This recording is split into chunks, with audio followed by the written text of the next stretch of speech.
Time is now 9 a.m.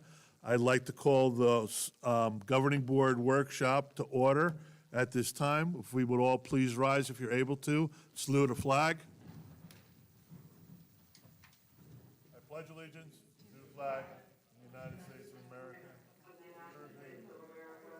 for which it stands, one nation, under God, indivisible, with liberty and justice for all. Thank you.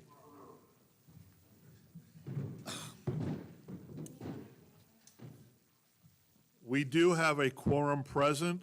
All 8 members are here, and Ann Brown is joining us remotely. And we'd like to have that. Before we get started, I'd like to do a little bit of housekeeping. Directors, staff, if you are here and you're going to speak, please, above all, use your microphone, make sure it is on, and identify yourself before you speak. This is for the people who are listening to us on YouTube. It allows them to follow us clearly and concisely. Please take this opportunity to take care of that for that. With that, I need approval of the February 7th Governing Board minutes. Are there any conditions or corrections? Hearing none, they will stand as posted. We have Bonnie Ellis with us today. Thank you for recording. For parliamentary insights that we were supposed to have in July, but due to a little bit of technical problems, she is here with us today. And Bonnie, it is your to do. Please make sure your microphone is on.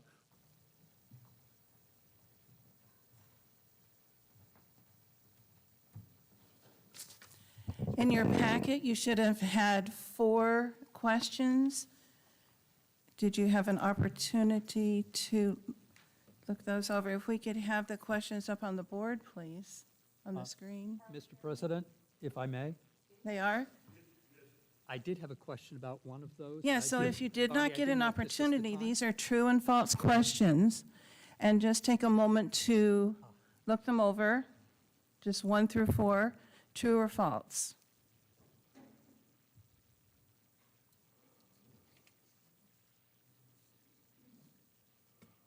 False.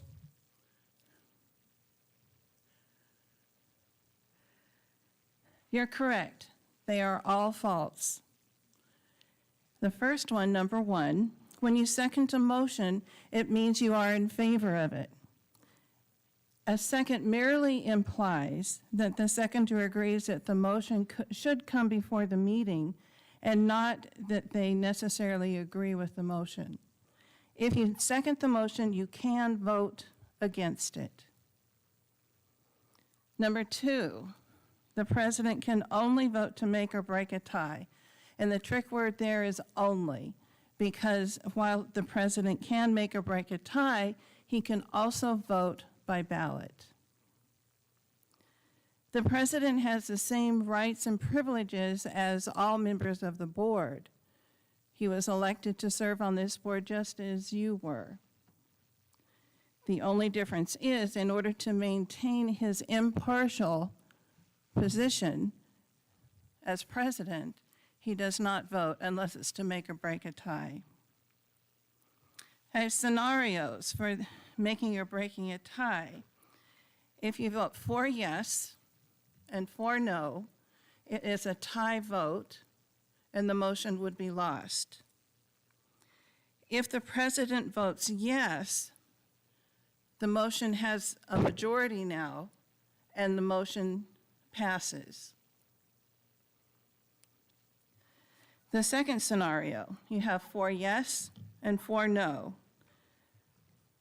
Right now, the motion is lost because you have a tie vote. If the president doesn't vote, it loses. If the president votes no, it still loses. So the president does not need to vote in this instance. The third one, if for some reason a board member does not vote, and the vote is 4 yes and 3 no, the motion has a majority and it would win. If the president were to vote no, it would now be a tie and the motion would be lost. Boards are usually an odd number. This is a 9-member board. Can you imagine if it were an 8-member board? You could have 4 people always voting together here and 4 people always voting against this group, and you would get nothing done. All of the motions would be lost. Number 3, if the president calls for unanimous consent, you cannot object. And it states right in the motion, when the president says it, if there is no objection, we will. And this is one of the few times in RO&R when one member can object. The member does not need to be recognized, and they can just call out, I object. The member does not need to give a reason for their objection. If a member objects, that does not necessarily mean that they are against the motion, but they would like it discussed and to be voted on. If there is an objection, the president asks for discussion and then takes the vote. Unanimous consent does not mean that everyone is in favor, but the opposition knows that they're not strong enough.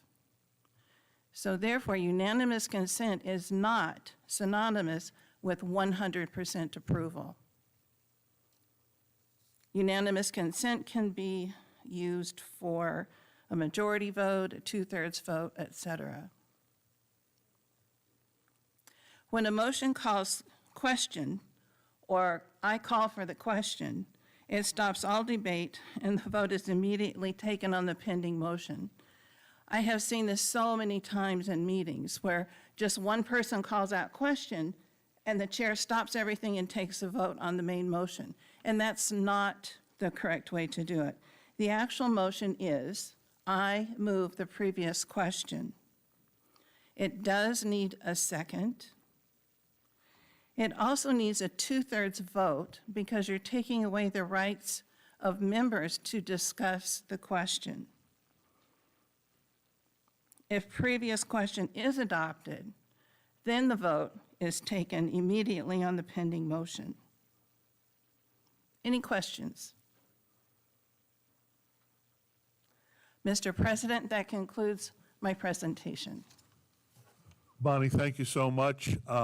We are grateful to have you as our parliamentarian, and you will definitely keep us on the straight and narrow on these things. Appreciate it. Moving on to 4.01, staff reports. Mr. General Manager, Bill, this is all yours. In my mask. Welcome back. And we hope we hope things improve to a point where we can get back to some form of normalcy. Thank you for the opportunity.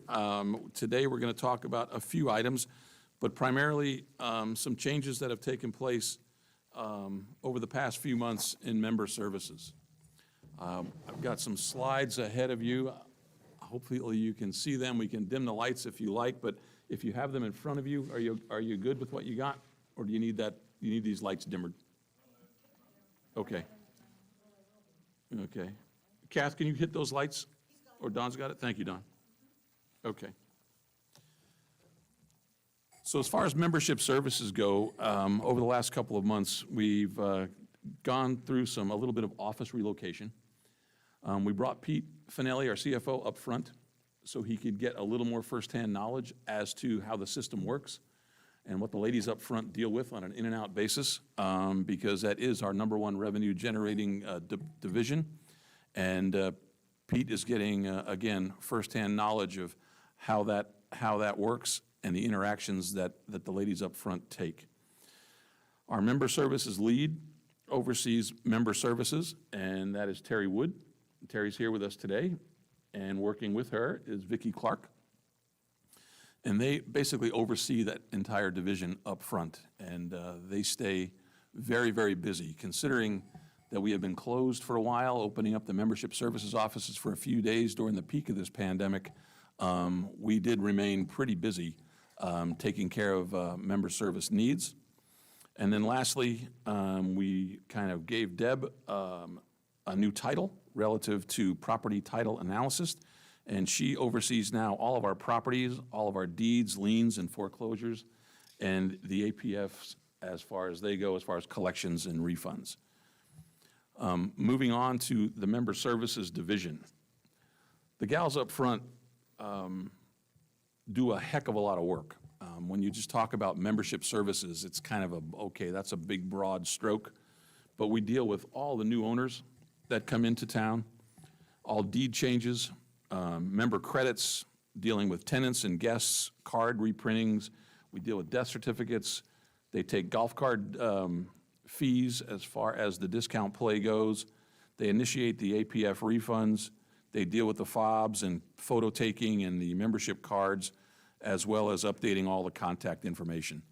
And considering we've got close to 30,000 of these ladies do a wonderful job in keeping us where we need to be and up to speed. What I'd like to share with you today, as we talked about one of your goals this year is updating of a master plan. And part of the master plan is data collection. You know, who are we, what are we, and how are we doing? And so over the course of the last several months, membership services have been asking people, particularly the new ones, why are you here? How'd you find us?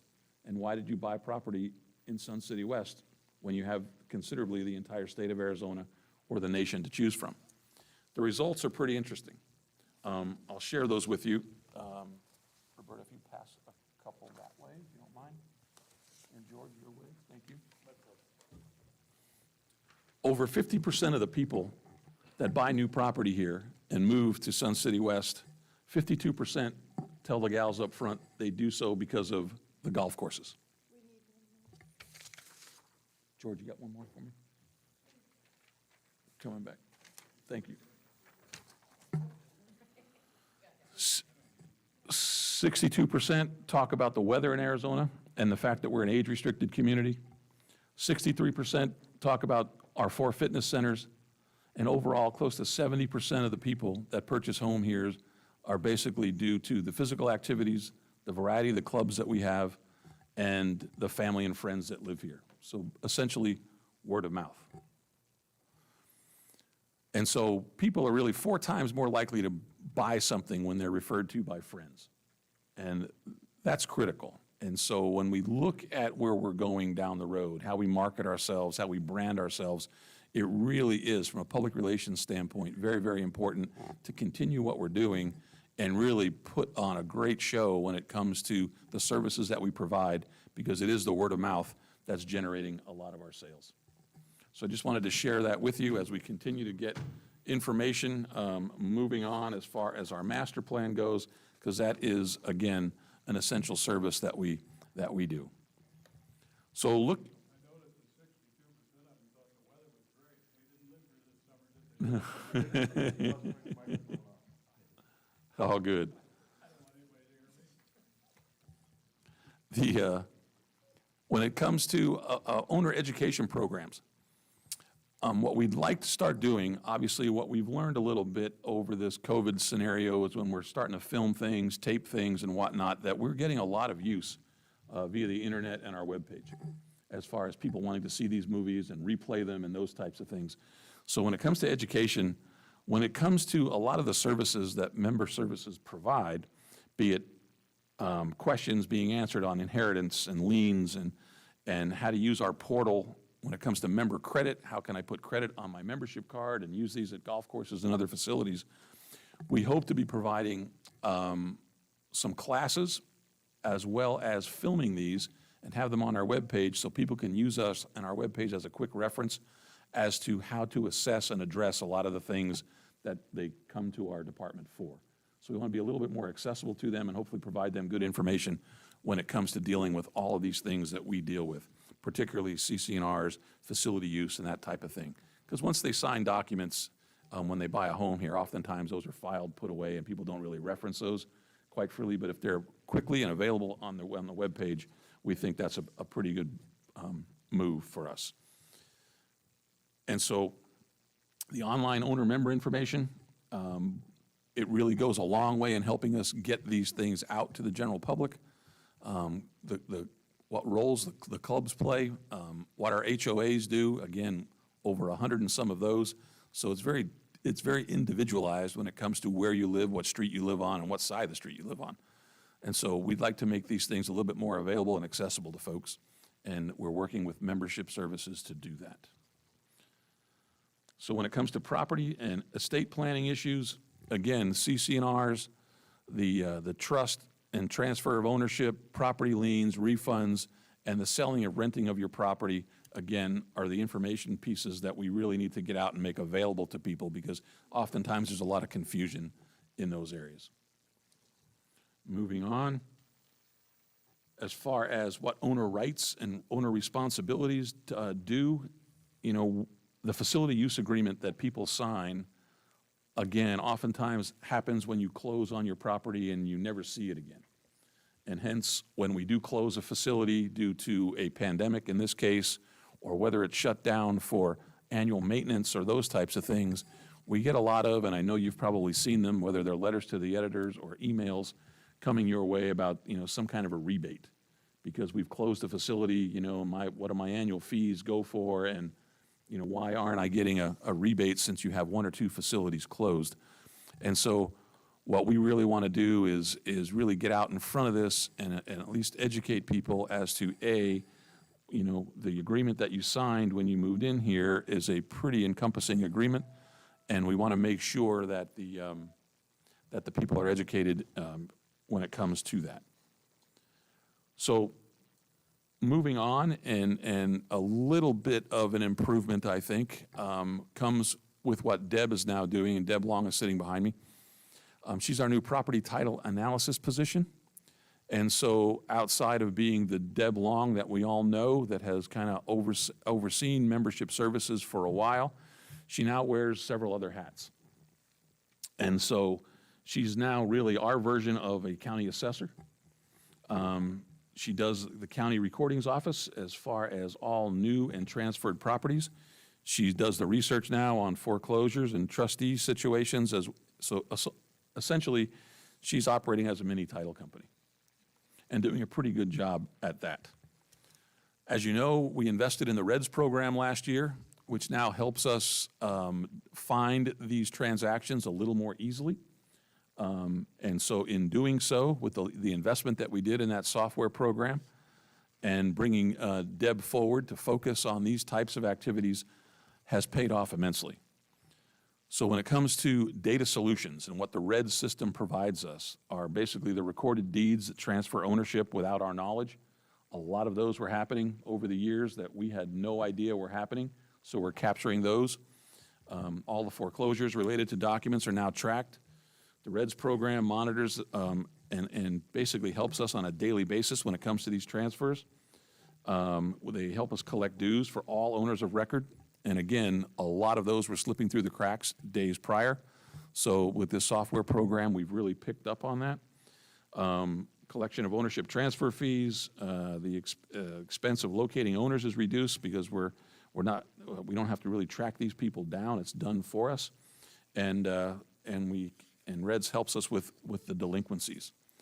And to highlight that, since March of 2020, when we've implemented this, and Deb started getting busy with this REDS program, and this is not a current number. This slide presentation was put together a couple of weeks ago, so this has increased. But since August of 2020, we've recollected $152,000 over that of money that normally would have gone through the cracks.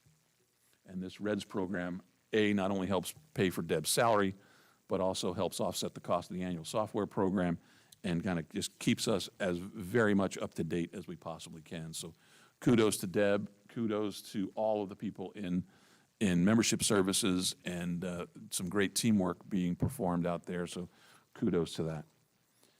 And lastly, I just want to finish this report by saying I think in front of you, you should have a copy of a brochure that's been recently developed. And so we have this brochure both online, we can email it to folks, and we also have it as handouts that we give to each and every of our new owners. And any visitor that comes in and asks a question relative to what do my dues go to support.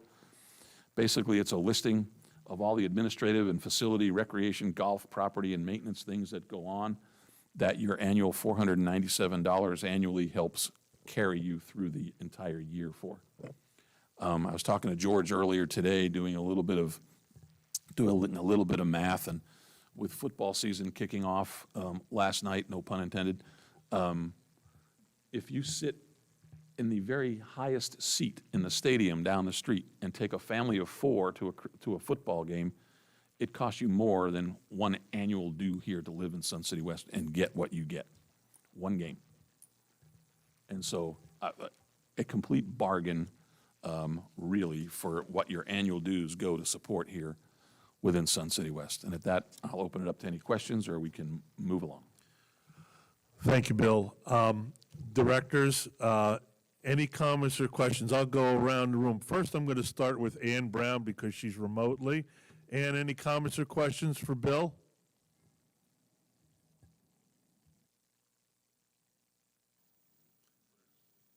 I guess Bill put her to sleep, but we'll get back to her. Director Jerry, any comments or questions? Thank you, Mr. President. Bill, I wasn't sure if I correctly heard you. I understand Deb's new role, and that's great. Did you also say she still had continuing oversight responsibility for member services? And that member services is also under her bailiwick? Deb's program is underneath the membership services division. Pete actually oversees membership services. Okay. And Terry is overseeing the membership services side of the gals, frontline gals up front. Super. And Deb oversees basically all properties through the REDS program on facilities. Yes. Director Hedrick, welcome, first meeting. Thank you so much. Any questions or comments for Bill? Yes, I just wanted to know whether or not anything was done with the marketing study that was done about 7 years ago that's Alan Clifton and I put together with the Golf Task Force. Do we still have a copy of that anywhere?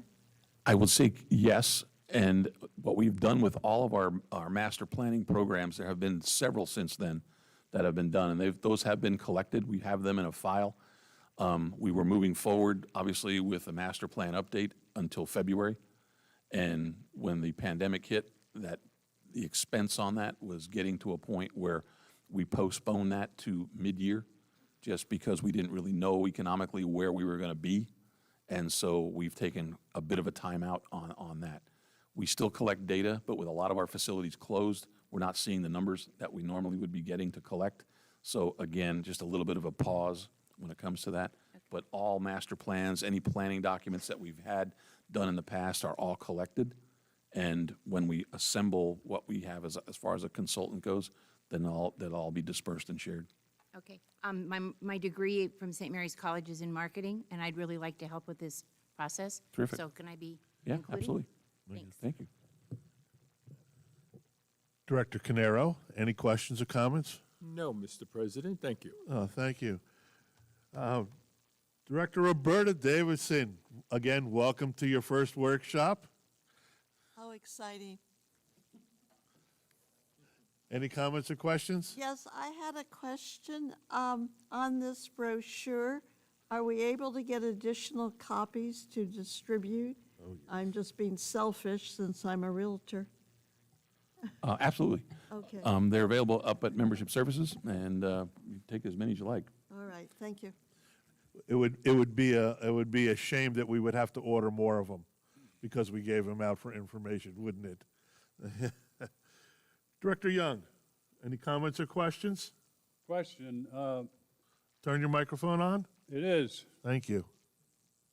Bill, can you online now find out, or do you have to go through the brochure, what HOAs rules you're limited to or under?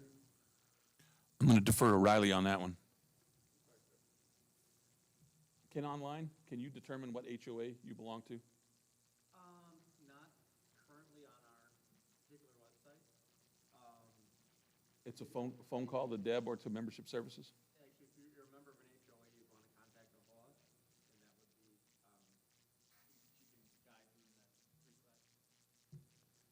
Well, the problem is, many of them don't even know that they're in an HOA. That's I understand that in order to find out what regulations you are, you actually have to type in your address.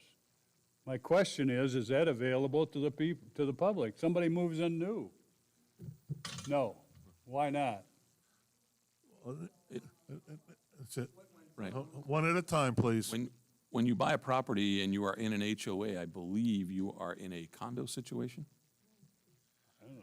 Right, so it's not a single-family home. And so at that point in time, you should get all the information that you need From them? relative to your HOA. That should be spelled out at that point. But again, over time, you get a packet of paper, when you put it in a file, you never see it again, then when an issue does arise, you don't really realize that, what stipulations are spelled out specifically for your HOA. So AHOA is it. We can certainly, if we get notified, we can direct them in that area. It just seems to me that it was a problem when I was involved a little bit with HOAs, with the CC&Rs, people not understanding where they belong. And I didn't know if it was possible to make it easier.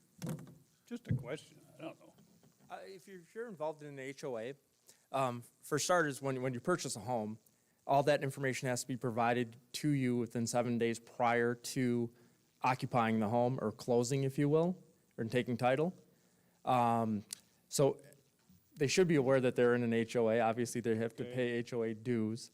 If they can contact the CC&R department, and we can let them know by their physical address as to if they're in an HOA, and also we give them copies of their CC&Rs. They also receive and sign the CC&Rs when they close on the home. Thank you.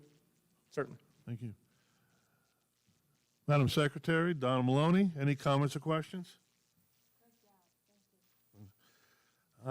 Vice President Sue Fitzsimons. No questions. No questions or comments. Bill, thank you so much. I think that the membership services and the revamp of it is something that was needed, and we actually have a tool in place now that is going to allow us to make sure that all the owner members are treated in equity on this. Thank you. Mr. President, if I may? Absolutely, Mr. Connor. Thank you. Bill made a passing reference to the community master plan when he was talking about some of these things, and I know it was off topic for his presentation. Will we be discussing it either today or in the near future? The master plan right now is going to be discussing. However, we will be handling that at the mid-year meeting, because by the time we get our consultants all the information together, we targeted the January meeting as the opportunity to get where we are on that. Splendid. Thank you very much. Not a problem. Bill, back to you. Guess what? COVID-19. A wonderful topic, huh? Well, here we are, 6 months in plus. And so let's take a look at where we've been and kind of where we're going. So the talk back in February, when this thing came upon us, was flatten the curve, right? Do the right thing, follow all of the CDC recommendations, and try to keep the hospitals at a situation where they can handle any kind of a load that was thrown on them and try to get away from a large spike. Well, we've gotten through that. Some states, some cities have seen rather some ugly situations, more so than others. But again, the pandemic is what it is, and it continues to take its toll. So from a perspective of what the association and the organization has done, back in February, if you can advance that, please. Thank you. We began ordering all of our sanitizers and our masks and kind of bracing ourselves for what lie ahead. That was the end of February. Beginning in March, we began an education campaign, try to educate residents and the employees of what was coming. wear masks. We sent people home. We wound up closing facilities in mid-March and in mid-April due to really a lack of compliance that we were really seeing out there. We took the abrupt move and closed our golf courses down for 3 weeks as this thing was ramping itself up. A lot of criticism on that, but then again, that too is also weighed by a lot of complimentary thanks by a lot of the residents here, sending us emails and phone calls and whatnot, really kind of admiring the fact that we had the audacity to even think about doing that, let alone do it. And I think it really paid off in the long run. Some of the graphs that are in this presentation kind of show that. Diane, if you can bump this forward, thank you.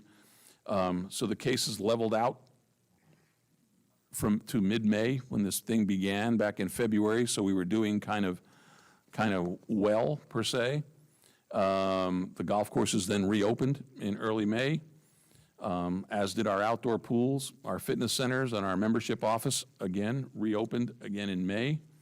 And then the first sign of clubs kind of inching forward as far as the standalone isolated clubs that just, they don't share a room or a building with anyone. We made arrangements by working with their staff and their elected bodies, their presidents and whatnot, to come up with safety procedures that were agreed upon, and got some of those clubs reopened. The governor at that point basically eliminated the stay-home order.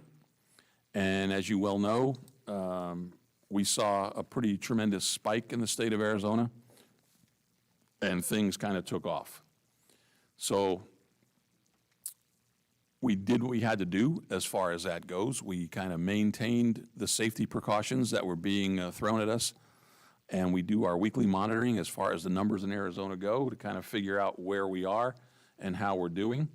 And then as August rolled through, things got a little better in July. We get into August and we start reopening again with and bracing ourselves really for what lies ahead.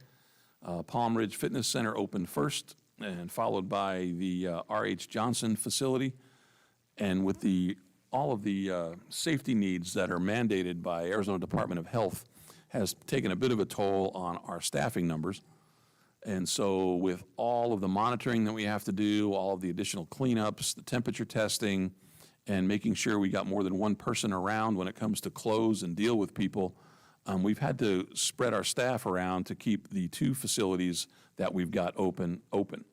So Beardsley remains closed at the moment, and Kuntz, under construction, remains closed, I think, through mid-October. And I don't want to put a number in Carl's mouth and hold him to it, but we're making pretty good gains as far as getting through the construction process over there. And so we are getting a lot of calls and concerns about, can we open Beardsley anytime soon? The numbers came out yesterday. I haven't had a chance to assess those as of today, but normally after those numbers post, we have a week to wait to see if they hold. And if there's a 2-week run at a certain number underneath those benchmarks depicted by the governor and the state health department, then we're allowed to open at different levels. Right now, we're opened at a 25% level, hoping to get up to a 50% level, and that will hopefully allow us to do a few more things. Most concerningly would be for us to not have to be able to take or mandated to take people's temperatures as they walk into facilities. They will be required to wear masks, but if we can get the number of staff down that we need regarding temperature testing and a lot of the things we do when it comes to closing these facilities, we can shift those staff back over to Beardsley. And I think we've got September 21, I think, circled as our earliest potential opening date for Beardsley, and we hope we hit that. Again, masks still in place, and then we are still holding off on guests. That's another big issue that has come our way. But since we have limited use, it doesn't seem fair to allow guests in to take spots that owner members could possibly be wanting. And so we've kind of put a hold on guest participation at this point in time. I don't know what the answer is to the million-dollar question is, what does our future hold? And so we hope things clear up. I want to give kudos to Marie, our new HR director, that has set up a program, and I is it September 24th, Marie? Flu shots? So Marie has scheduled an opportunity for an association to come in here and through our insurance, provide all of our staff members free flu shots to gear up for the fall season. I think that's open to any of all of you. So if you're at all interested, I believe it's from 10 to 2 on September 24th. And that is over, is it here? Lecture hall. I'm sorry. Thank you. As far as comments go, I want to pass a couple of these out, which I affectionately, this looks like the southern border of the United States. But in February, when this pandemic hit, I asked Pete if he would please contact Vanguard and work closely with them. And Pete, you can address this if you like, but I wanted a daily report from Pete looking at our investment properties that are relative to what Vanguard takes care of, our investment funds. And back in February when this thing hit, we were taking a pretty good dip. Hence what you can see on this chart here that looks like the state of Texas. And then we saw I think some pretty extreme recovery. And I know Pete was working with Vanguard to shift some of the percentages around as to what we had invested where. Taking advice from those consultants, I think, has really paid off in the long run. This is a very long-range investment as far as these funds go, so I think we're doing okay. So as of a week or so ago, we were actually ahead of where we were back when this thing started.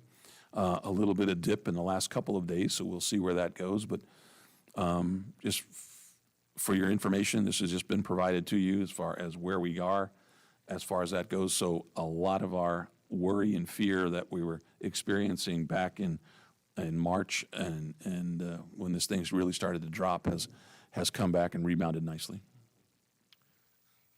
Bill, if could I make just two comments? First of all, the policies of the association regarding investing in equities and bonds, the diversification that the board established at a 60% bond, 40% equity ratio.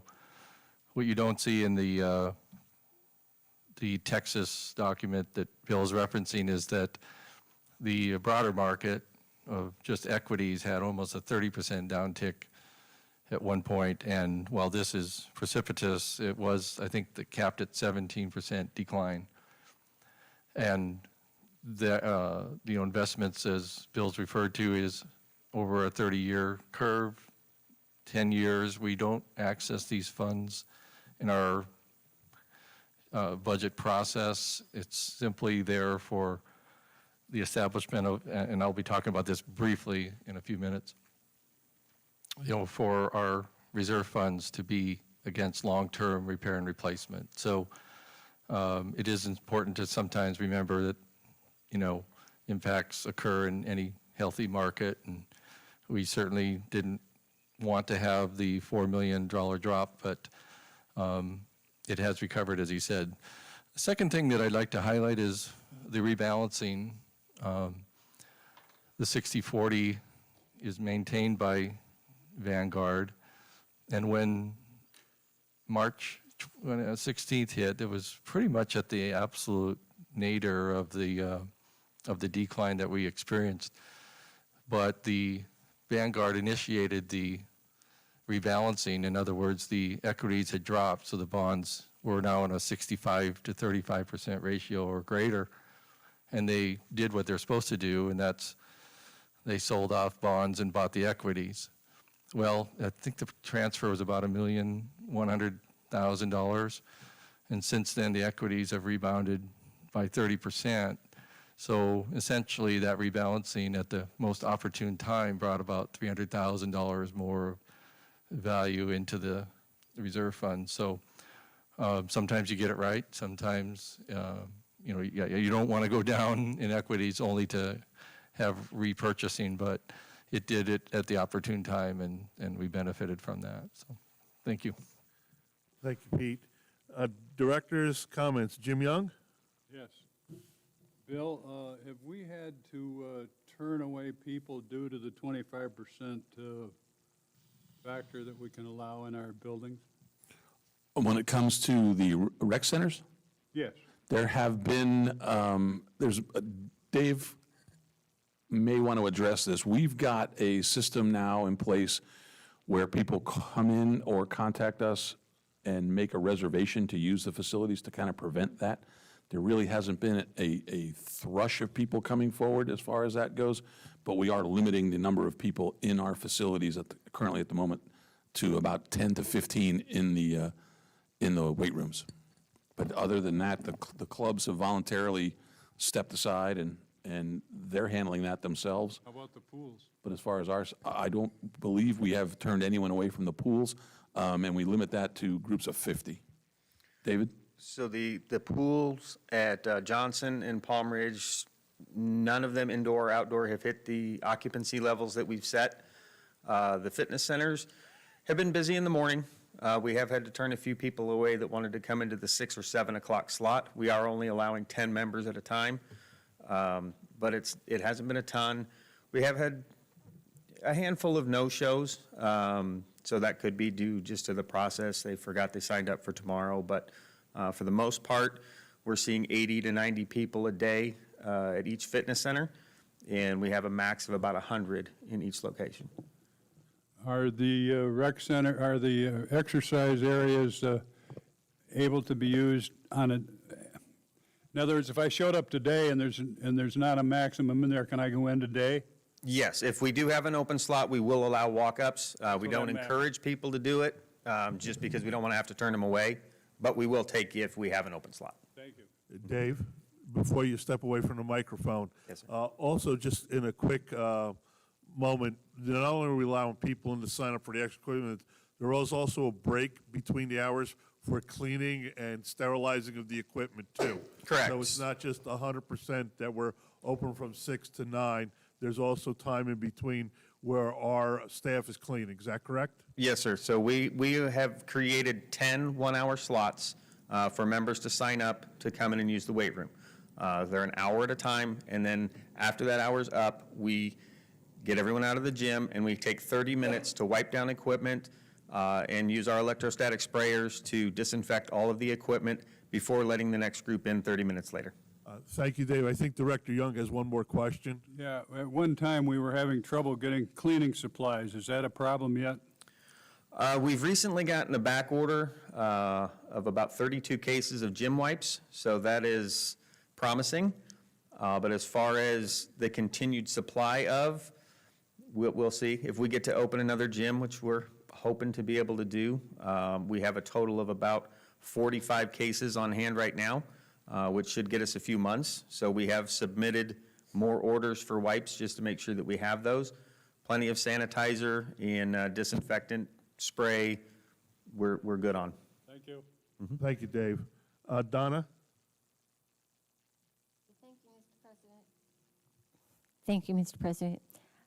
Dave, I'd like to know, for the fitness facilities, when you have a reservation sheet that is full, and then you have someone who shows up, and your facility is not full, is there a procedure that within 10 minutes of a reservation, nobody shows up, and you will allow someone else in?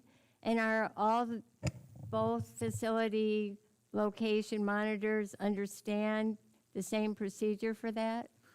So we've had some discussions about how that operates. And one of the things that we've noticed is utilizing a 10-minute rule, which is something that we would normally do for fitness equipment reservations. If you sign up for a treadmill at 6, if you're not on it by 6:10, we will make it open. What we are seeing right now is some folks that are coming and signing up to be in the gym from 6 to 7 o'clock are signing up for a treadmill or another piece of cardio equipment at 6:30. And so some of those folks we're seeing showing up at 6:25.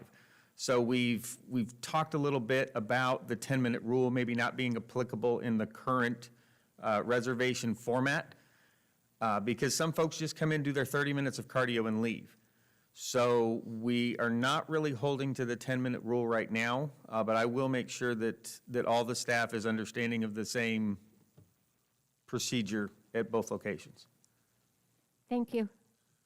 Thank you. Sue? No questions. Roberta? No questions. Bob? Sharon? Are we taking any temperatures, David?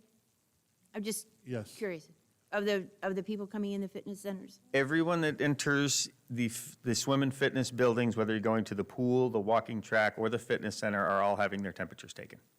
Will that stay the same if it goes up to 50? It doesn't, it goes away. And then the other question is, are the clubs allowed to take temperatures before they come in? And then will that stay at 50%? Will they still be allowed to do what they want to with their, okay, thank you. Director Connor, I know you have a burning issue with this one, but go right ahead. Thank you. I feel so hot, George. Dave, how do members sign up for a slot? And if they need to change, can't come at the assigned time, how do they make a change in the assignment? Please. So right now, the system that we found to be the easiest, it's not perfect, obviously, is to show up the day before in person and sign on our written reservation sheet for the time slot that you're looking to do.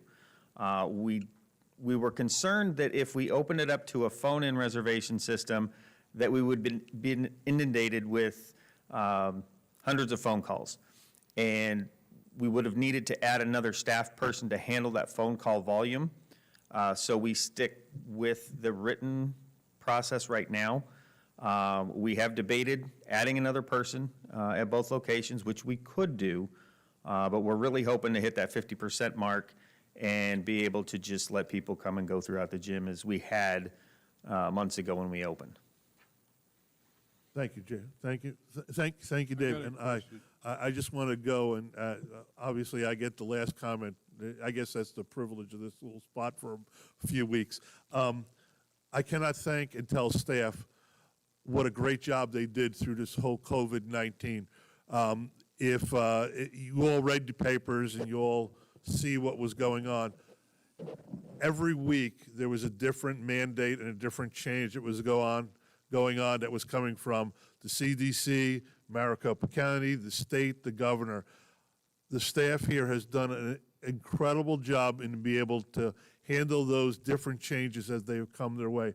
And I want to make sure that they were recognized for that. And it's not just the people that are sitting here around the table in this room, but each one of the staff people that are out there doing the work, our monitors, our facility assistants, everybody out there who's doing a great job with this. Thank you guys so much. George?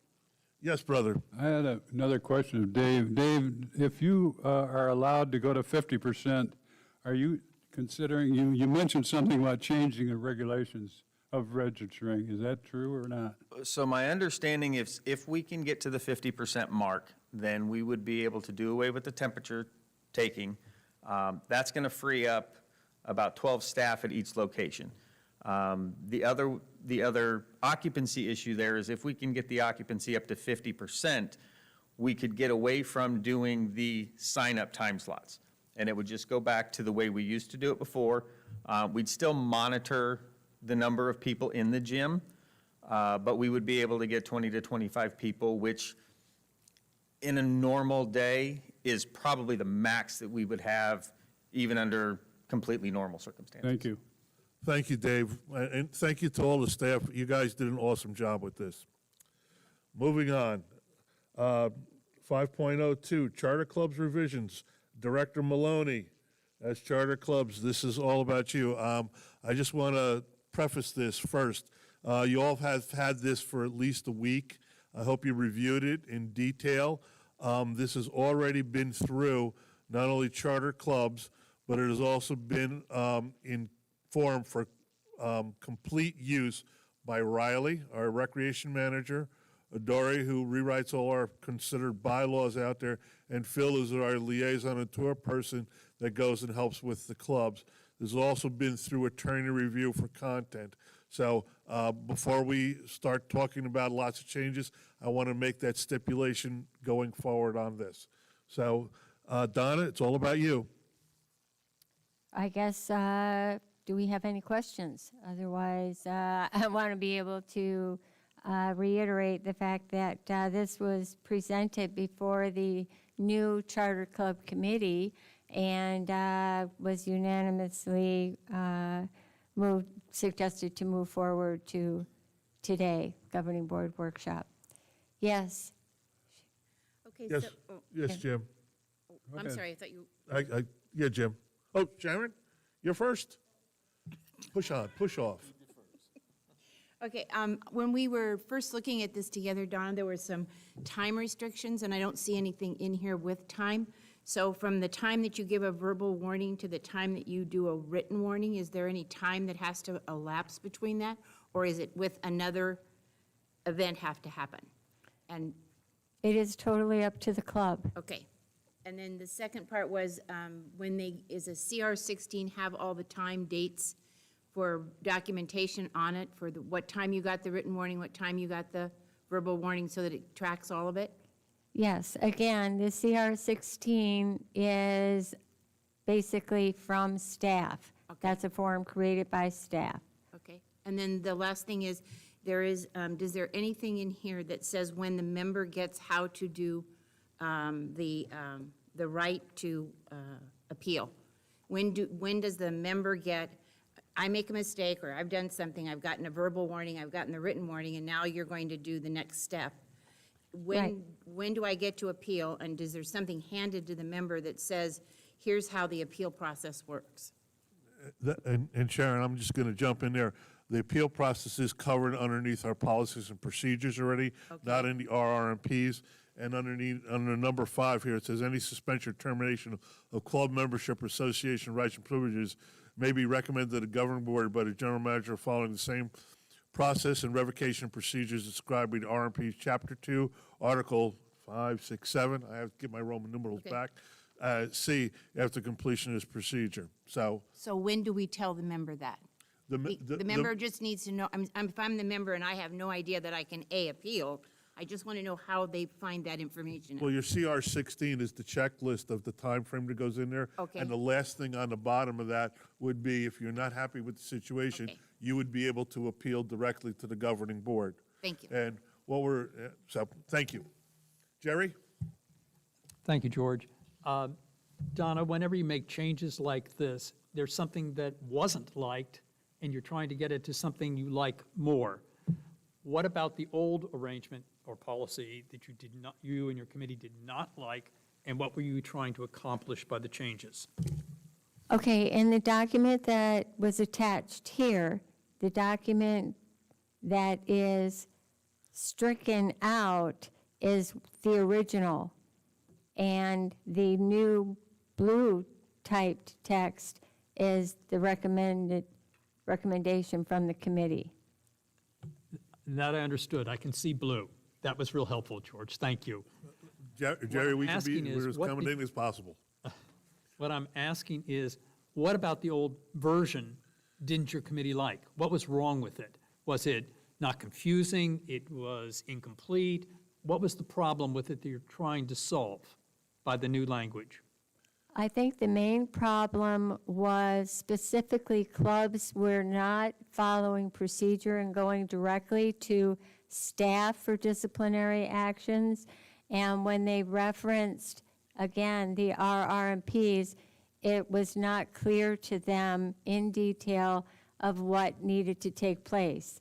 And staff is saying, we can't be having this. We need for clubs to have a step-by-step procedure before they get to us. Okay, thank you. Bob, anything? Roberta? Jim? Yeah, mine is very similar to that, Donna. The question that Jerry asked, who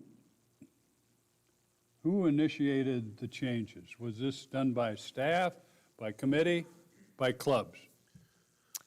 I Or think all above?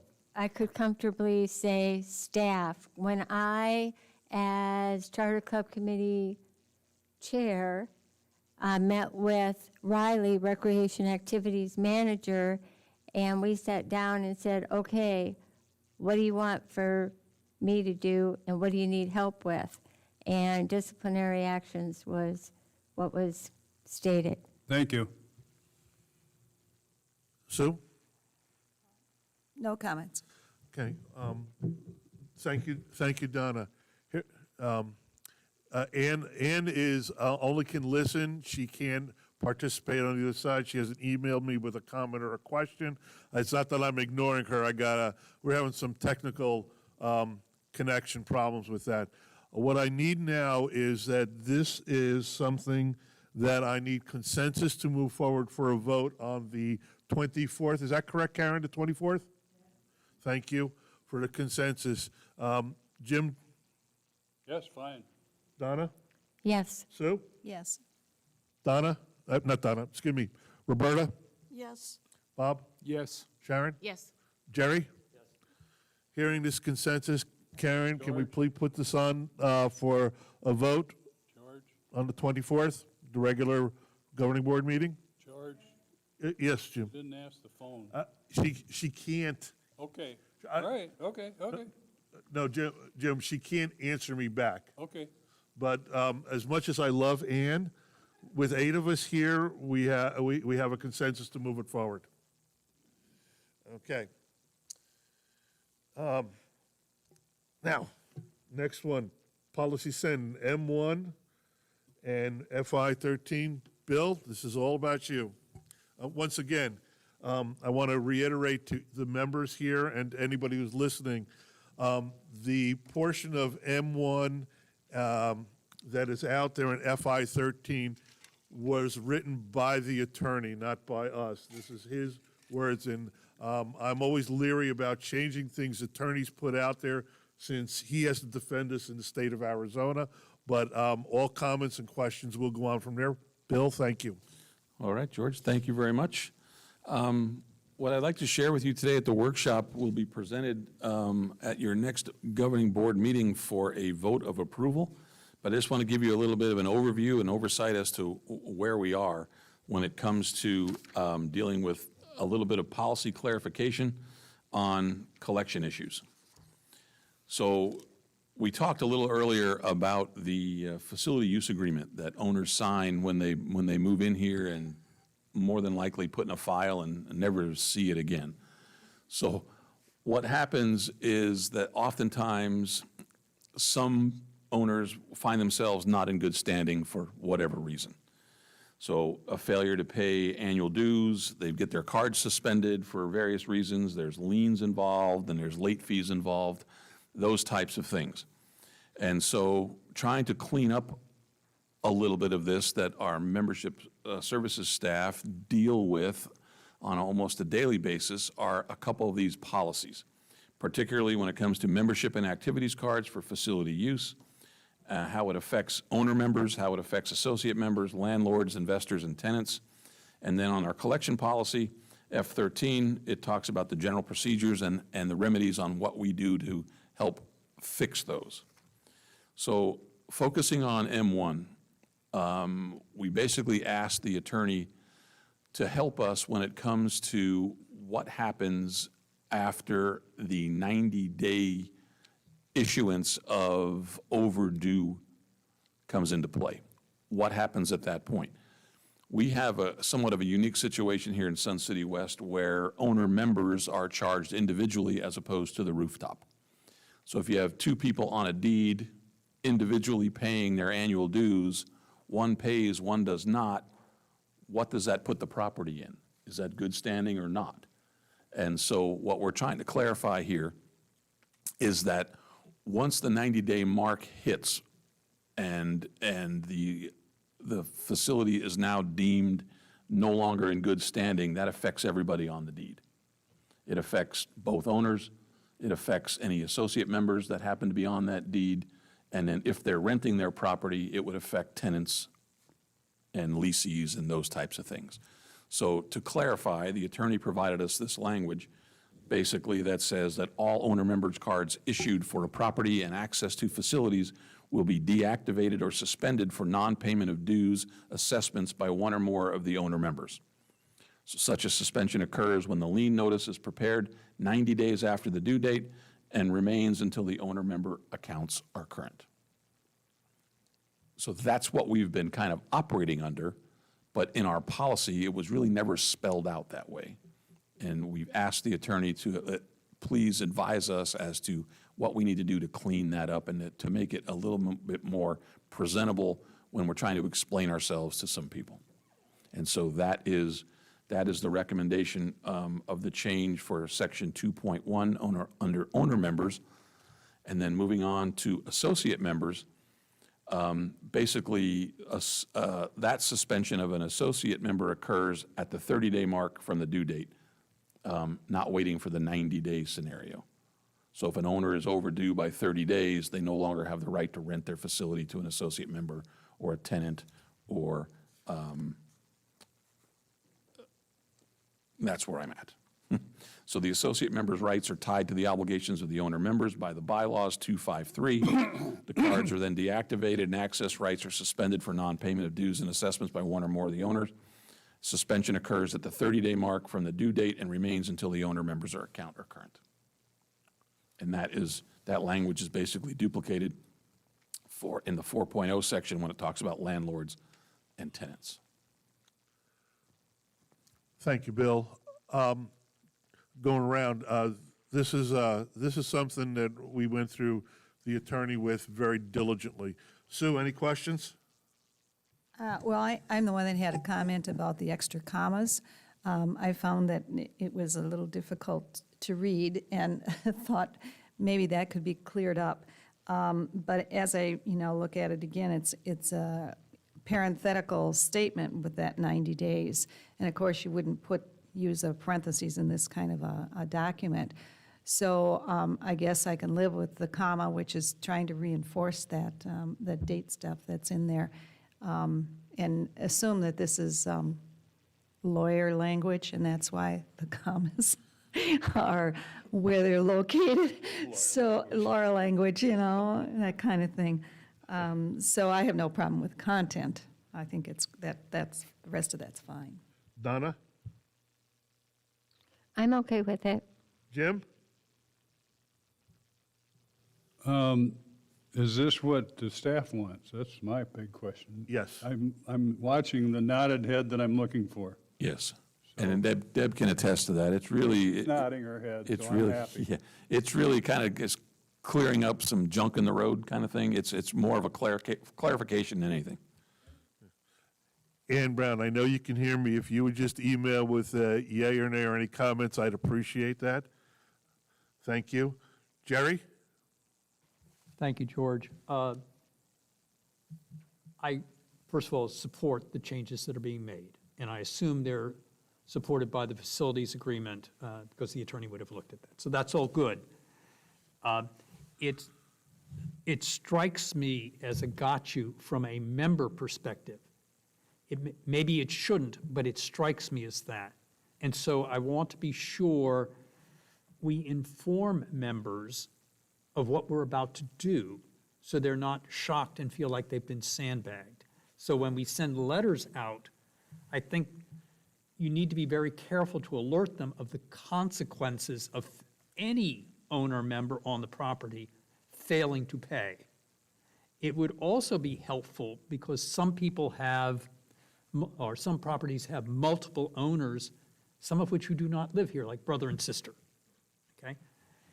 At the time they buy, they need to know that one of them can hold the other hostage to the use of the facilities.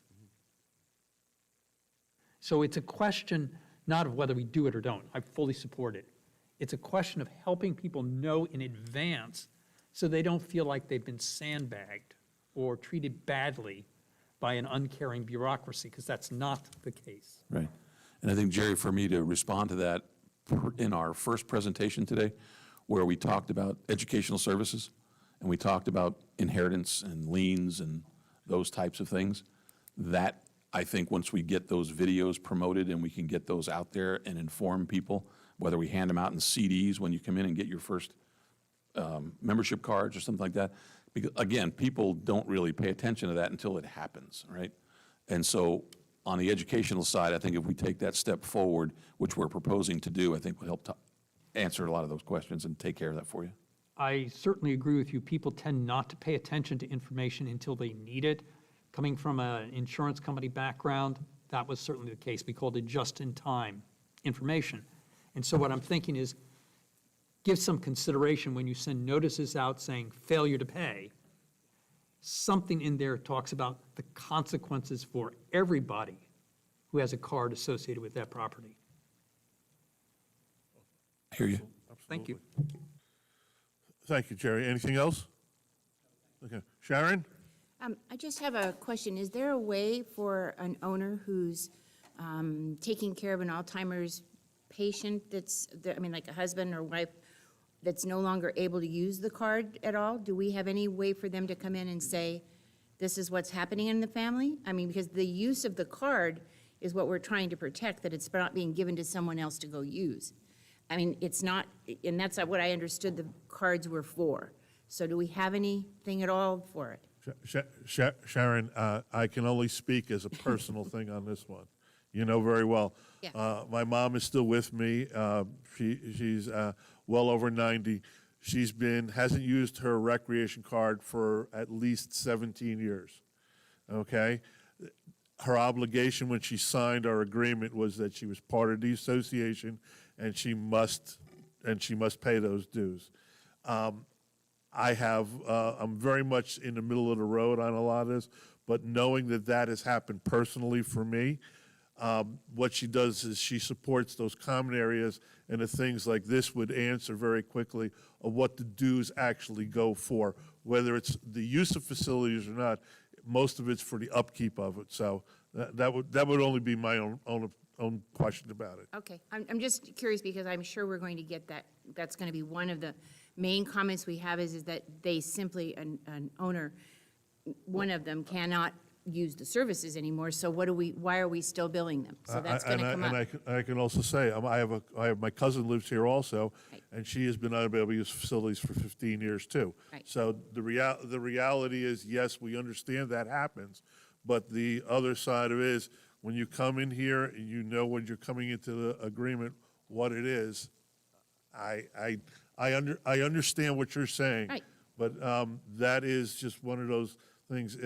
We can use it as an example, but something staff can look at, but I don't see it going any farther than that. Okay, and the other comment would be to make sure that the realtors that are out there know specifically that that's what's going to happen. Oh, yeah.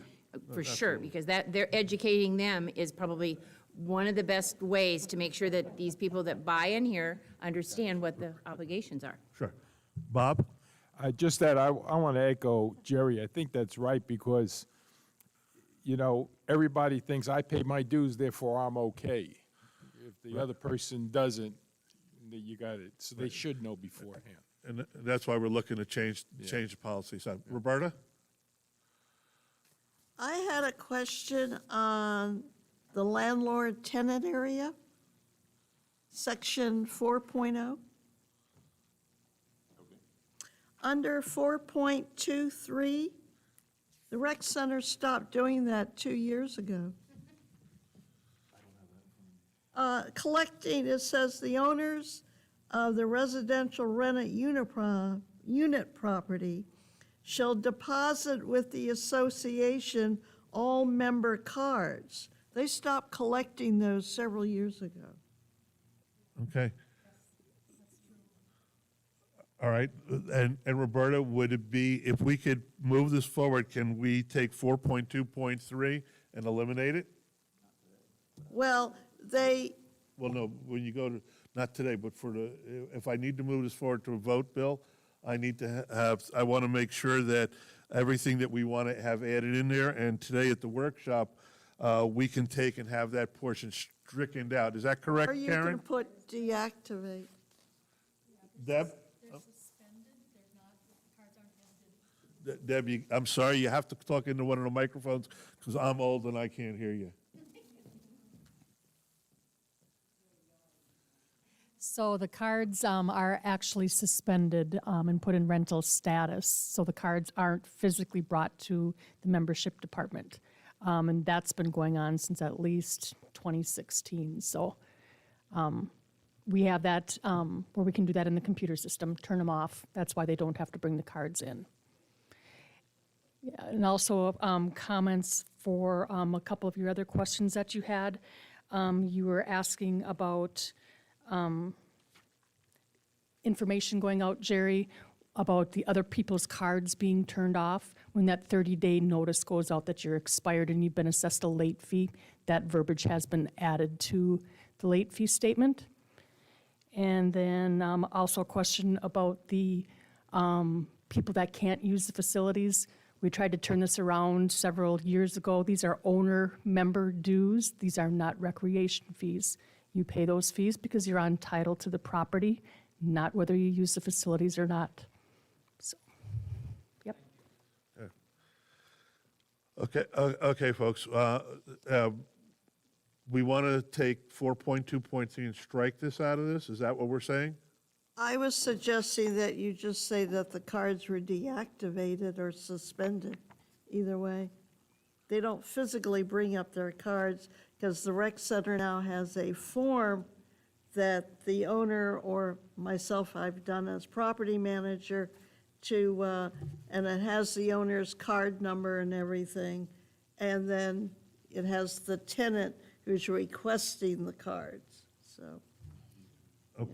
Okay. Bill says he'll have that reworded for us for this. I need consensus to move this forward for a vote on the 24th for amendment to policy statement M1. Jim? Yes. Donna? Yes. Sue? Yes. Roberta? Yes, Bob? Yes. Sharon? Yes. Jerry? Yes. Move it forward. Got that, Karen? Ann Brown said yes. She emailed me. Okay. FI 13, Bill, is basically the same issuance of putting it into the financial policies? That is correct. This M1 is related to FI 13, so it's, again, more clarification on how we proceed. And so the general procedures, the legal language there, owner members have 30 days to pay without penalty. After 30 days, the association imposes a 10% late fee. The late fee statement notifies the owner members that they have 60 days to pay or a lien notice will be prepared. And then the lien notice is then prepared and recorded, and after the 90-day period above, the association will then generally send a letter notice with a copy of the recorded lien notice on a statement to the owner of record. And then as far as the remedy goes, as set forth in policy M1, which we just talked about, all facility use cards are deactivated and suspended to any owner member of the property does not pay their due assessments, and such a suspension occurs after the 30 days from a due date for all associate member cards, tenant activity cards, and remains until the owner member accounts are current. So just basically, again, more clarification language in that finance policy. Jerry, anything on this one? Sharon? Bob? Roberta? Sue? Well, I had a question about the word generally. It seems in 3.1.2, either you send the letter out or you don't send the letter out. So I'm not understanding the purpose of the word generally. I'm gonna lean on the lawyer on that one. You want to comment on that one, Jerry?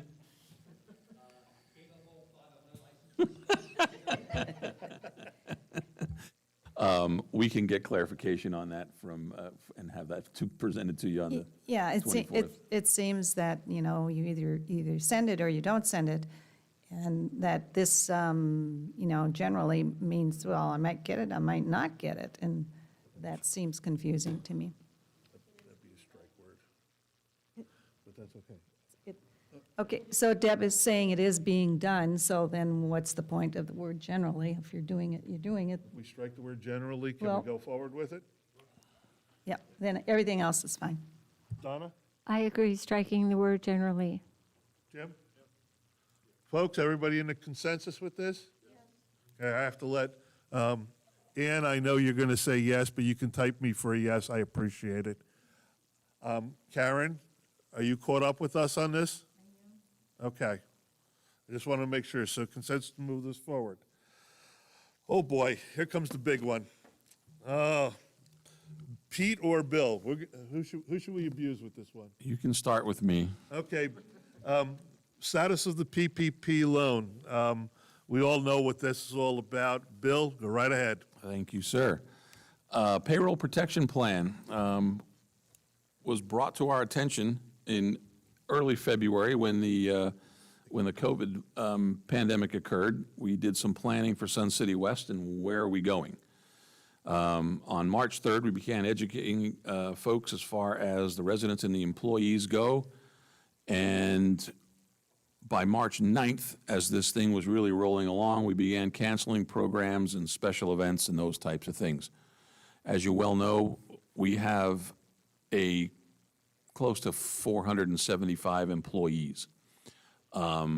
This payment program, this CARES Act, was developed in late March by the federal government and the Small Business Association to prevent people or to help business associations keep employees on their payrolls as opposed to sending them to DES.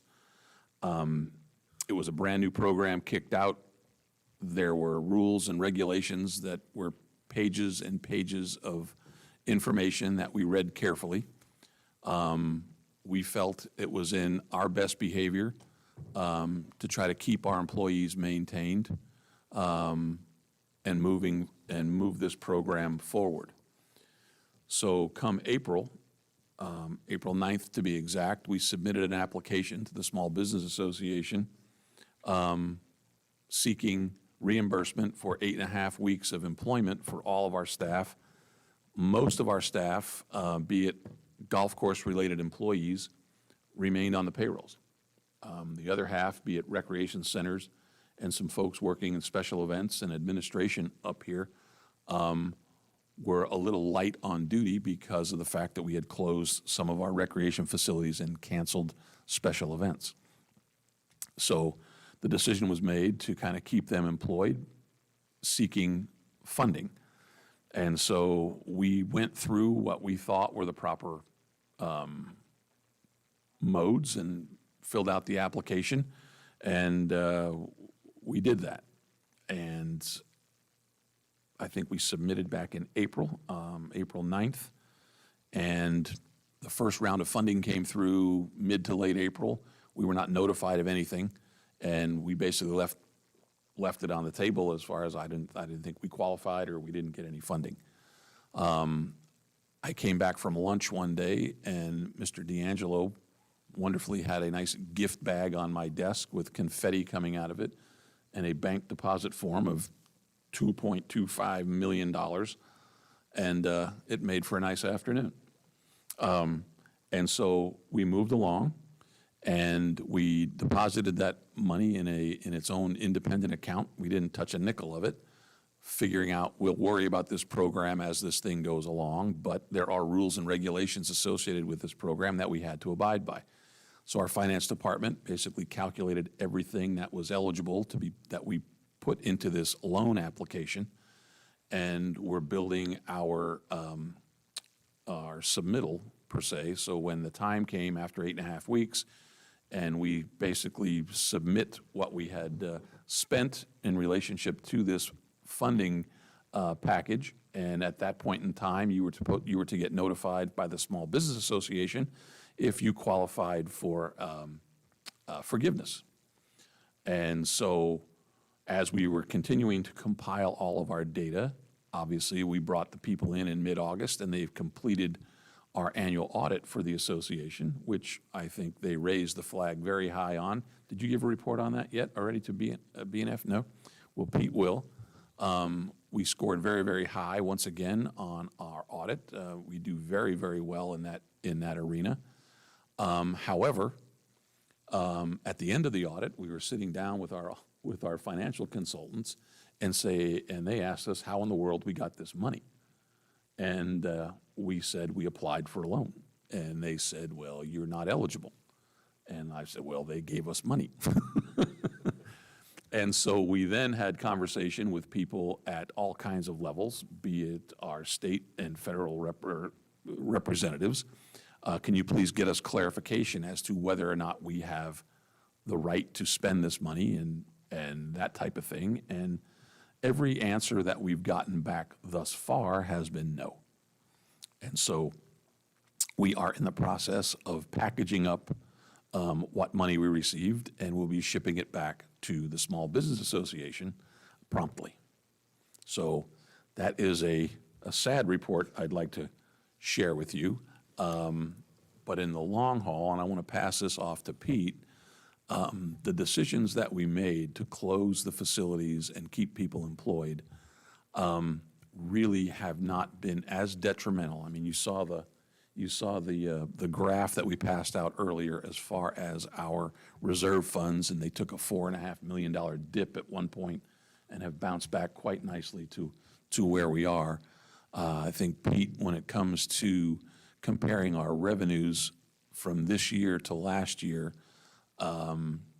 considering all the expenses that we've still had to incur to get through this COVID scenario and buy all of our PPE and a bunch of other safety equipment and that type of thing, I think it's had a little bit over a $900,000 impact on us. Considering where other people and other organizations are, I think that's tremendously a great number to look at, and I think Pete will go on further to explain that. But Pete, before you jump in there, I just want to, directors, I'm going to make you aware that on our meeting coming up there will be a motion on the table that we must approve of to send this money back, since back in June, we originally motioned to take the application and move forward with the application. So in order to give it back, we're going to have a motion and a vote for that. Just going to give you awareness of that. Karen, you'll have that on our agenda for the, thank you. Sorry, Pete. No problem. I don't have a lot to add other than there are other aspects of impact on the decisions to maintain our staffing than simply applying for loan forgiveness. We certainly were, as Bill alluded to, very positively gladdened by the CARES Act. We did everything within the context of filing for that loan forgiveness. To clarify just a little bit, the $2.2 million is actually 10 weeks of payroll. You then have to, once you've gotten that May 5th funding, you then set in motion 8 weeks of payroll, and then there are a variety of other expenses, the majority of which are utilities and things like that. We easily met that 2.2 million, and we're, as Bill alluded to, we were compiling that. There are other aspects, though, that from an administrative standpoint, you don't always want to sacrifice. I've been in the industry of healthcare for 35 years as a CFO, and we valued a loss of an RN at almost $50,000 to $60,000 to replace a lost RN. A pharmacist is a similar amount, and clerical and things like that still carried about 10, 20, 30,000. It costs a lot of money to train and replace somebody. So when we made some of the decisions for the application for the loan, complying with those, we also factored in that if we were going to initiate furloughs or reduction in force for what we were seeing, there would be an enormous cost on the back end to have those people brought back in. As Bill alluded to, and I think George alluded to earlier as well, we were getting different notifications every week from, governmental agencies about opening, closing, and like that. Imagine, if you will, if we were in the process of furloughing and reducing and then being asked 2 weeks later to fully open your facilities, we wouldn't have had the staff to do it. So I think those decisions were wise as well when you factor those costs together. A little bit of clarity on the Clifton Larson CLA auditors. The application that was submitted was not unique. There were other 501c4s that applied. They made a broad statement. They did very clearly say that they don't represent us from a legal standpoint, simply from an audit standpoint. But that, quote, there were other 50C14s that were funded as well. It was their recommendation that they refund the money. Bill alluded to some people that we did consult with. A very important one was, Mr. Hazelwood, who represents counsel for the association. Similarly, he, and this is something I think everybody needs to know, is that very educated, like there's Clifton Larson and Mr. Hazelwood and representatives from a state and local level and federal level are very confused by other regulations as well. But broadly speaking, the 501c4 designation, in their opinion, wasn't on the list of approved applicants were on the form, and so it was their recommendation that we refund the money. Oh, and also, I've had this asked on a little bit on the back side, is this money was, as we I think very clearly made in some of the BNFs and the governing boards in the spring. There was outside chatter about, now that you have this money, spend it. And I think we made it very clear, as Bill alluded to, that we had no intention of doing anything with that. So it was parked into the balance sheet.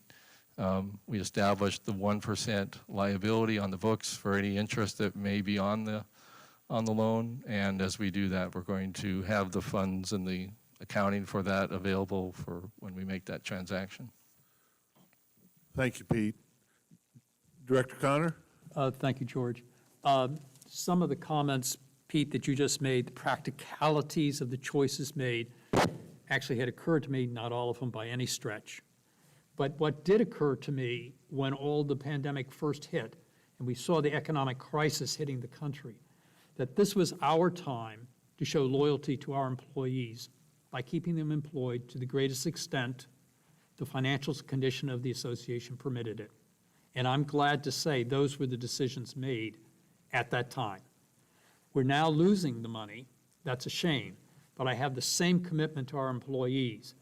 If we want them to be loyal to us and our members, we have to be loyal to them when the times get tough. And so, Bill, thank you very much. I'll echo those comments. Staff are your number one asset. Without them, we're lost.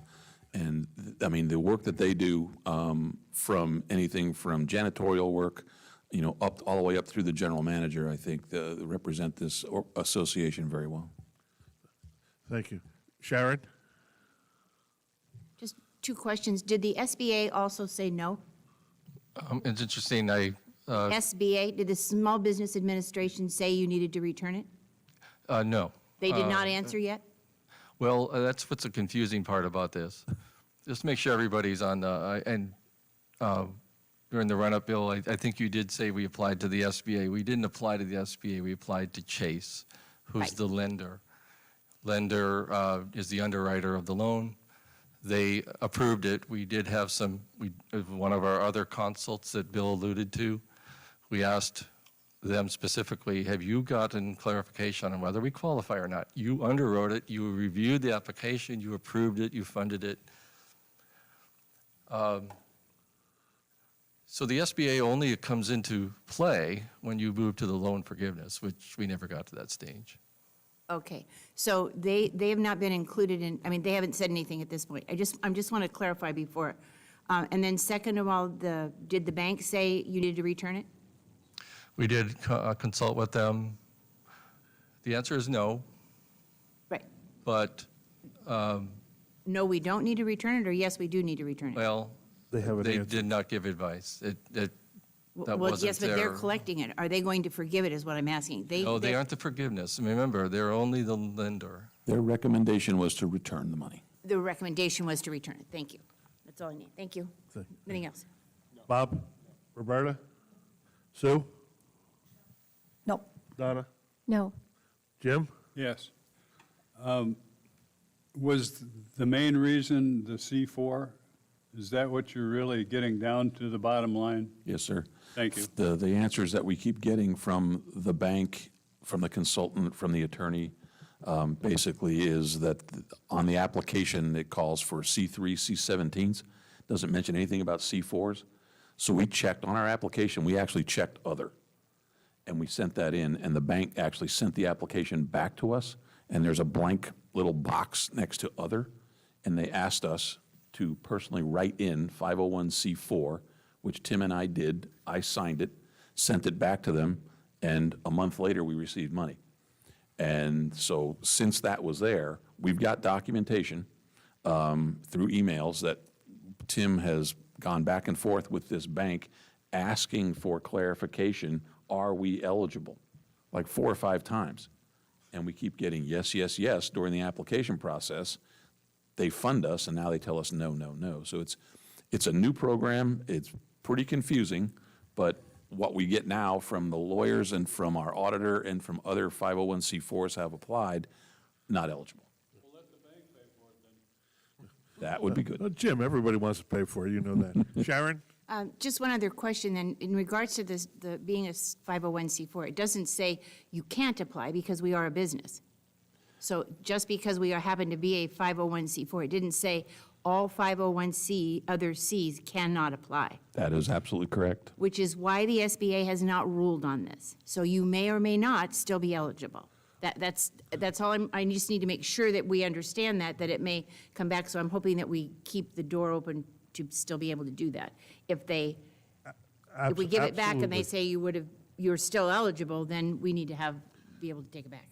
Absolutely. And, you know, one of the struggles we've had through this whole thing, and Pete and Bill and I have gone over and over, we wanted to get an answer, and really we have gotten no direct answer. And that's what the crux of the whole issue of this is. The person who can forgive it hasn't said yay or nay, and the person who gave us the money says, well, we're not sure, so we're stuck in the middle. But as an association, a protection association, we as the board must be prepared for the worst. And I always say if we prepare for the worst, we can always get to the best. That's just what it Ian has no questions for the PPP loan. Any other questions about this? Hearing none. Pete, it's all about you for a change. Well, I was asked to present to primarily the new members of the board, and 4 of you, I think, were at properties a week and a half ago, so I do apologize. This was something you already have seen. But the range of risk is a discussion in the acronym FFB, so as I, so to speak, throw those numbers around, or those words around at future BNFs and governing boards, I wanted you to have a knowledge of what that means. Actually, it's the other one that you had. Thank you. So first of all, many of you attended the workshop in January where DJ Vlaming with Association Reserves presented. And I extracted components of his presentation and, you know, brought out, so to speak, the key parts. Again, Association Reserves is the premier, one of the premier auditors and consultants for reserve funds across the country. They have over 25,000 documented cases to which they put into their data bank. You will see on some of the slides coming up. But again, what is a reserve study? It's to prepare the association for significant expenses it can expect to face over time while minimizing and eliminating surprises or special assessments. What is the components of a reserve study and reserve funding? First of all, is the component list. What is in the component list? Well, we have about 12 to 1,300 line items at this time. Basically, does the item have a predictable remaining life? Is it above a minimum cost? Can you identify useful life, et cetera? And equally, what is within that? No, that's fine. You can proceed. So those 1,300 or so line items, people sometimes forget the dimension, the broad expansiveness of how many pieces of golf course equipment and irrigation, down to the sports pavilion, all the way down to roofing, HVACs, flooring, court areas, things like that. It's a rather large and very much a working document anytime we understand one of those components to be changing, whether it's the cost or the expected life, adding or deleting items that don't fit the criteria that I showed you a few minutes ago. And equally, I think some people want to be, aren't clear on what compiles by our size. It is not a mandate, but this policy is that anything under 5,000 or not having a 5-year useful life, we don't make any effort to try and account for that within a reserve study. So FFB, the acronym, is fully funded balance.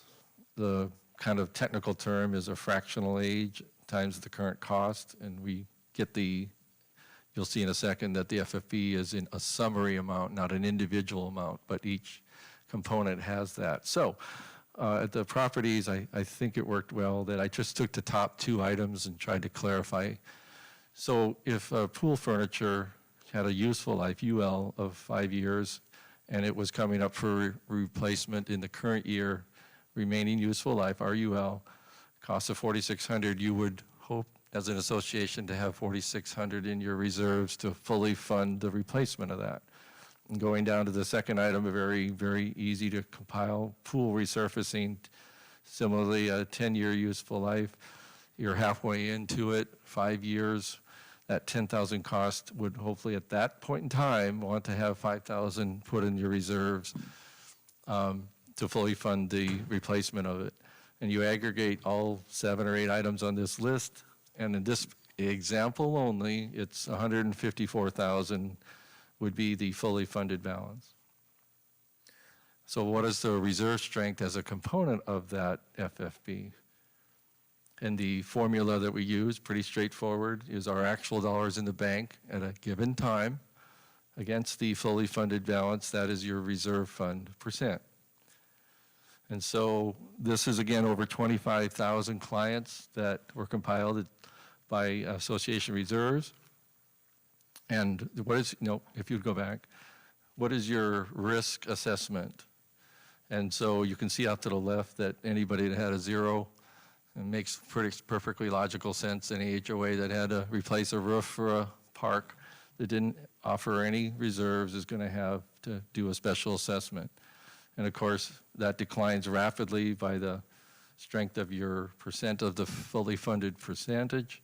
And the arrow represents where, in fact, the Association of Sun City West resides right now. We're at a percentage where at the ratio we have right now, the percentage we have right now, it's a very, very low chance of any kind of special assessment being needed.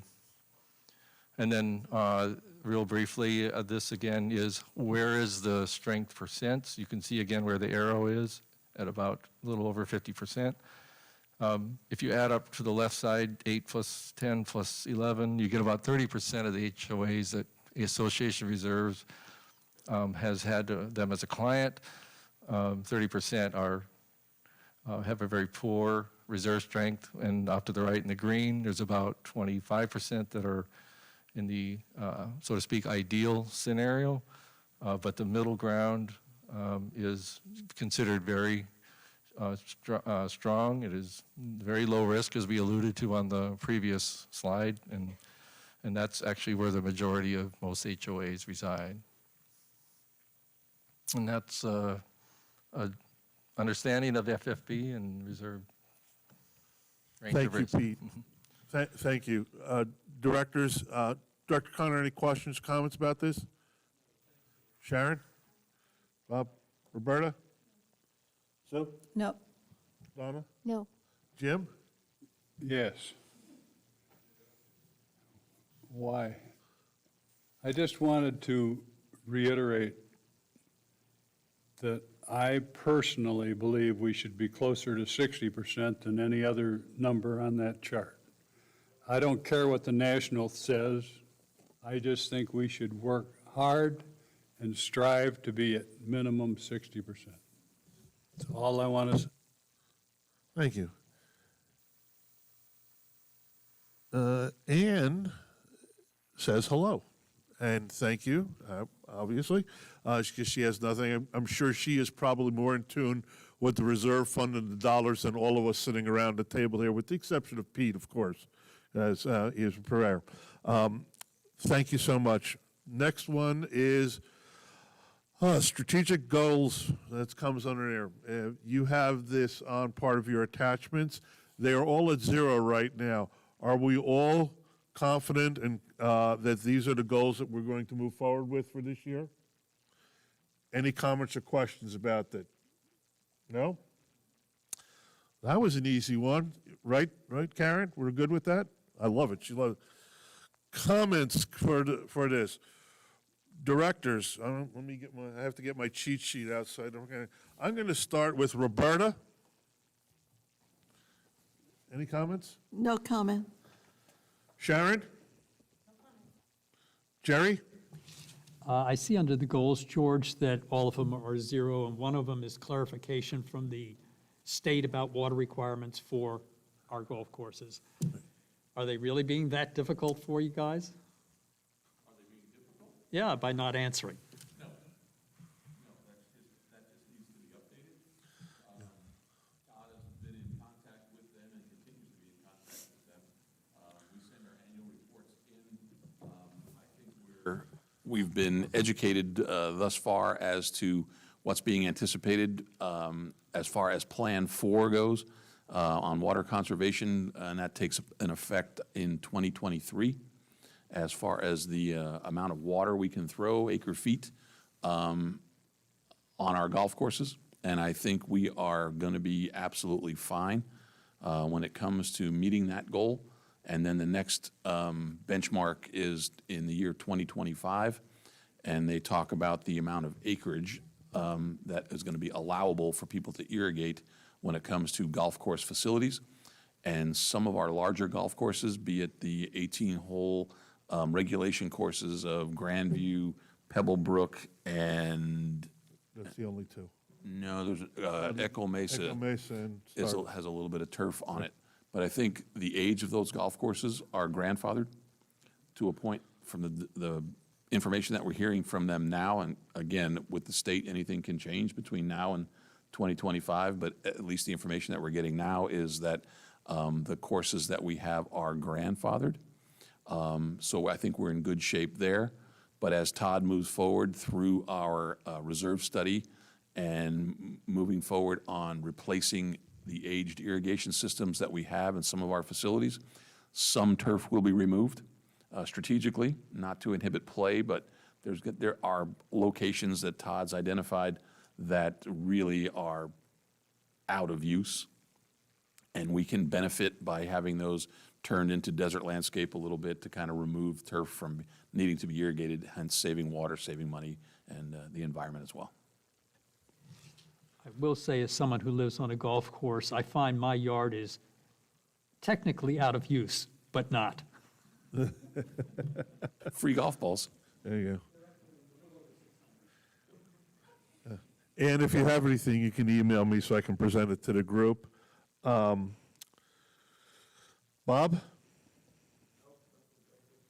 Okay, Jim? No. Donna? No. Madam Vice President, Sue?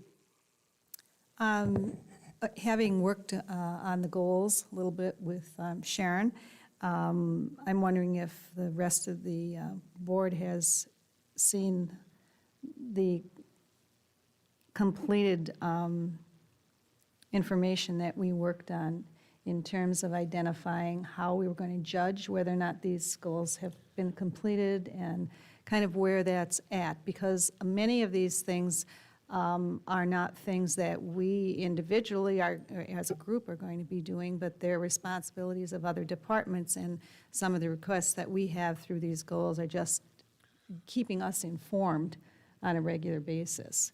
So kind of what's the status of that? Yeah, the chart that you have there was sent out to everybody. This is the condensed version, so we can present it at our meetings. Okay. And the follow-up will be definitely, before we have a meeting, there will be follow-up on all this, especially with staff, and a lot of this is staff-driven that we know, which I really am very, very, very happy about, because they have a much better pulse on a lot of this than we do. Right, It's a right. good thing. Okay, thank you. Comments that I have, first off, I want to just thank the board for their support and all the things that have gone on through the summer. I want to especially call out Riley and Director Maloney, Secretary Maloney, pardon me for that, for their diligent work since the beginning of June on the RRMPs. And what you see in front of you is probably a 4-month process that they've been working on. And I wanted to just thank them, because they have taken an opportunity to say, something was wrong, let's fix it. And it has been a process, and I just want to put that out there. The other thing is staff, once again. Without staff, we would be in deep trouble here. They're the best of the best. With that, guest comments. Let's see, I have an email. That was from Ann. Ann had nothing to give us. That's great. We had 2 questions before we started out there. One was about protocol about signing up for equipment. That was passed to Dave, and I'm sure that was answered. Another question was about when Kuntz was going to open. That was given to Carl, and just to reiterate, that is a very estimated date because it was construction. We all know that nothing is as solid as the rock with that. Hearing that, our next governing board workshop is October 9th. Our next meeting is the 24th of September. And with that, I will adjourn the meeting.